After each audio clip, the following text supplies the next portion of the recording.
అనగనగా పెదలంక అనే గ్రామంలో ఒక మాయ చెట్టు ఉంది. ఆ మాయ చెట్టుకి మనుషుల్లాగా మాట్లాడడం వచ్చు. అలాగే మాయ చెట్టుకి ఒక గొప్ప శక్తి ఉంది. ఆ శక్తి ఏంటంటే ఎవరైనా కష్టాలున్నవారు ఆ మాయ చెట్టు దగ్గరకు వచ్చి కూర్చుని తమ బాధలు చెప్పుకుంటే ఆ చెట్టు తన శక్తితో ఆ బాధలన్నీ మాయం చేసేది. అదే గ్రామంలో విరాట్ అనే చిన్న కుర్రాడు నివసించేవాడు. పాపం విరాట్ చిన్నతనంలోనే వాళ్ళ అమ్మా నాన్న అప్పులు ఎక్కువ కావడం వల్ల సూసైడ్ చేసుకుని చనిపోయారు. అప్పటి నుండి విరాట్ ని తన బామ్మ పెంచి పెద్దవాడిని చేసింది. విరాట్ రోజు ఏదో ఒక కూలి పనికి వెళ్ళేవాడు. అలా కూలి పనికి వెళ్ళగా వచ్చిన డబ్బులతో వాళ్ళ బామ్మ ఇద్దరూ కలిసి జీవనం సాగించేవారు. ఇలా కొద్దో గొప్ప సంతోషంగా సాగుతున్న వీళ్ళ జీవితంలో అకస్మాత్తుగా ఒక సంఘటన జరిగింది. విరాట్ వాళ్ళ బామ్మ ఉన్నట్టుండి అనారోగ్యంతో నేల మీద పడి మరణించింది. ఉన్న ఒక్క బామ్మ కూడా చనిపోయింది. ఒక్కసారిగా పాపం విరాట్ ఎవరు లేని అనాథ అయిపోయాడు. ఆ రోజు నుంచి ఆ ఇంట్లో ఒంటరిగా నివసించేవాడు. పాపం ఆ రోజు నుంచి విరాట్ ని ఊళ్ళో వాళ్ళందరూ ఎవరు లేని అనాథ అని ఎగతాళి చేసేవారు. విరాట్ ని కొడితే అడిగే వాళ్ళే లేరని ఏదో ఒక కారణంతో కొడుతూ తిడుతూ ఉండేవారు. విరాట్ ఎంత మంచి పని చేసినా ఎన్ని ప్రయత్నాలు చేసినా తనని గుర్తించేవారే కాదు. ఏదో ఒక కారణంతో ఎగతాళి చేస్తూ కొడుతూ ఉండేవారు. ఆ బాధని తట్టుకోలేక విరాట్ ఊరి చివర ఉన్న మాయ చెట్టు దగ్గరికి వచ్చి కూర్చుని ఏడుస్తూ ఉంటాడు.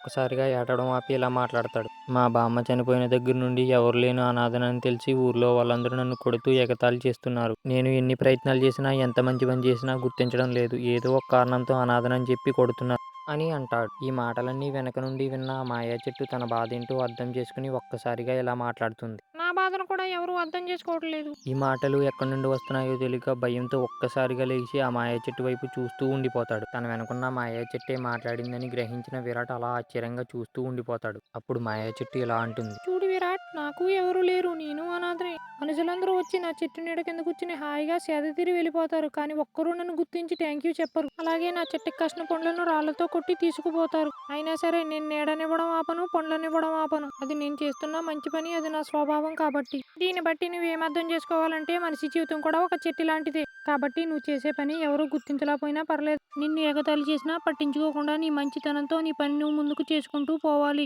ఏదో ఒక రోజు విజయం సాధిస్తావు అని ఆ మాయా చెట్టు తన దగ్గరున్న శక్తితో విరాట్కి మాయ మాటలు చెప్పి తన బాధనంతా మాయం చేస్తుంది. ఒక్కసారిగా బాధంతా మాయమవడంతో మాయ చెట్టుతో విరాట్ ఇలా అంటాడు. థ్యాంక్ యూ మాయ చెట్టు, నా బాధనంతా పోగొట్టి నాకు ధైర్యం ఇచ్చావు అని ఆ మాయ చెట్టుకి థ్యాంక్ యూ చెప్పి అక్కడి నుంచి వెళ్ళిపోతాడు. ఇలా మాయ చెట్టు తన దగ్గరున్న శక్తితో విరాట్కి సాయం చేస్తుంది. ఈ స్టోరీ మీకు నచ్చినట్టయితే ప్లీజ్ ఈ వీడియోకి ఒక లైక్ చేసి ఛానల్కి సబ్స్క్రైబ్ చేసి ఒక రెడ్ హార్ట్ కామెంట్ చేయండి.